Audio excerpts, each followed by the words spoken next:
The first law of thermodynamics is a very powerful tool. However, it doesn't give us the full picture in the sense that the first law of thermodynamics is simply a representation of the conservation of energy. In the first law of thermodynamics, everything is possible, okay? Give me heat, I give you work, and give me work, I give you heat. So meaning that when you look at Joule's experiment, where the weights are going down and this will rotate a paddle wheel and we are transferring work into heat, the first law of thermodynamics conceptually is telling you, you know what, if I heat up the water inside the system, so the paddle wheel will rotate and the weights will go up. So this means that the first law of thermodynamics doesn't put any restriction on the direction of the process. Everything is possible.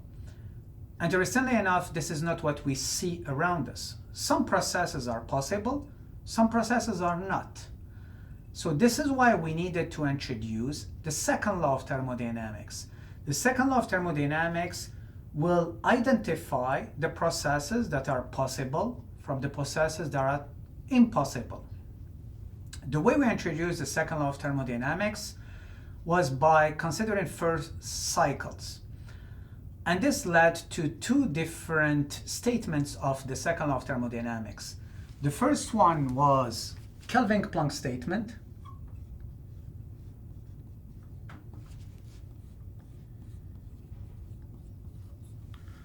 And the second one was Clausius statement of the second law.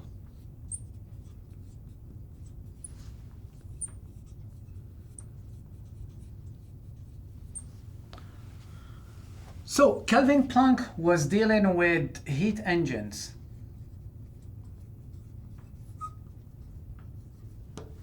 And Clausius was dealing with refrigeration,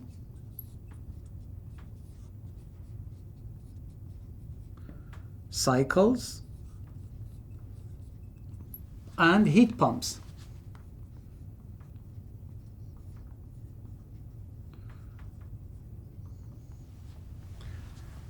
So here is a representation of Kelvin-Planck statement. Kelvin-Planck statement was telling us, assume you have two reservoirs, one at the temperature TH, high temperature, and the second one at the temperature TL, low temperature. Let's say in a car in combustion, internal combustion engine, TH will be the temperature of the combustion into the cylinders, and TL will be the outside temperature.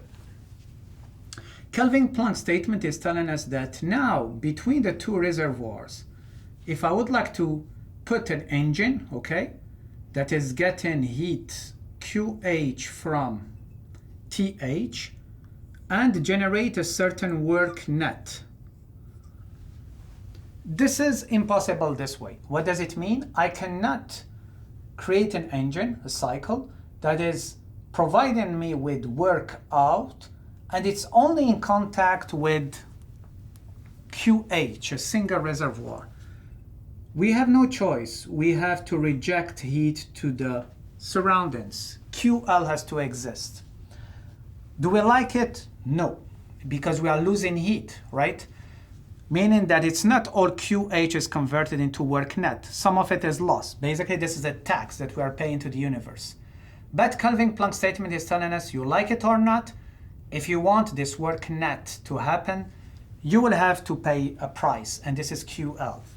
Now, knowing that our thermal efficiency by definition is the work net over Qn, which is QH here, and the first law of thermodynamics is telling us what's in is equal what's out, meaning that work net is equal to QH minus QL over QH, and this is equal to 1 minus QL over QH. Nothing crazy for the moment. But Kelvin-Planck statement is telling us that this guy, QL, cannot be 0, okay?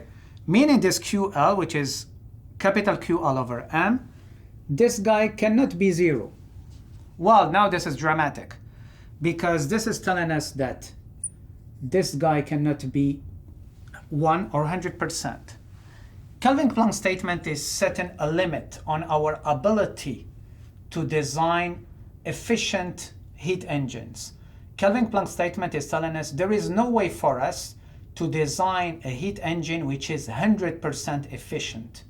There is no way for us to design a heat engine where all the heat in is converted into work out. You have to lose a certain QL. Well, ultimately then the next question is that, well, what's the maximum we can get in this case, okay? And this will be answered by Carnot efficiency. Now, closure statement of the second law of thermodynamics can be sketched this way. We take the same two reservoirs, TH and TL. What do we know? We know that in nature, things tend to cool down. So you don't have to do anything for your cup of tea to cool down, okay? So going from hot to cold, this is fine. Now, if you want to go from cold to hot, there is a price to pay. This is exactly what your fridge is doing. Your fridge is extracting heat inside the cabinet from the cold reservoir, TL, and reject it into the room, okay, which is your TH. So if you want to play against nature and go from TL to TH, you are extracting a QL and rejecting a QH. There is a price to pay, and this price to pay is work in. You have to plug your fridge, okay, to pay extra, to have your compressor running, to go against nature from TL to TH, okay? A heat pump is the same definition actually, except that for a heat pump we care about QH, not how much we are cooling down, but how much we are heating up. So, and because the performance is higher than 1, we define the performance in terms of COP.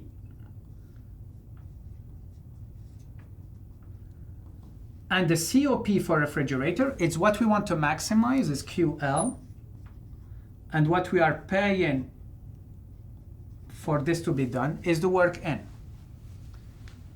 Now the COP for a heat pump, it's equal to what? Now what we would like to maximize is our QH, what we are rejecting. We would like to heat up, let's say, a room, an apartment or a house. And what we are paying is work in, okay? So now an important thing is that Kelvin-Planck statement and closure statement set some limits, okay? Mostly Kelvin-Planck statement is telling us, forget it, you cannot get 100% efficiency. So now the question is that what's the maximum we can get? This question was answered by a brilliant engineer and scientist, Nicolas Sadi Carnot, at the beginning of the 19th century. So Nicolas Sadi Carnot, or Carnot, imagined an ideal process, okay, an ideal cycle. And this ideal cycle is defined by something that is completely impossible, which is heat transfer at constant temperature. So Carnot is claiming that conceptually, I can have two bodies at the same temperature and they still exchange heat, okay? And by reformulating this and pushing the boundaries of his concept, this led us to get what we call Carnot efficiency. For a heat engine, and the crazy thing is that Carnot efficiency is only defined by two simple properties, TH and TL. Regardless of the design, it's 1 minus TL over TH, in Kelvin, obviously. So Carnot is telling us, give me TL and TH, and they can give you the maximal efficiency of any heat engine you will be putting in between. Regardless of the type of a heat engine, internal combustion engine, Rankine cycle, let's say steam power cycle, gas power cycle, no. It's only limited by 1 minus TL over TH. The same way for refrigeration cycle, we can define the COP of a Carnot refrigerator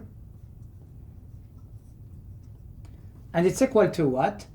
It's equal 1 over TH over TL minus 1. Okay, again, only TL and TH characterize the performance, which is amazing.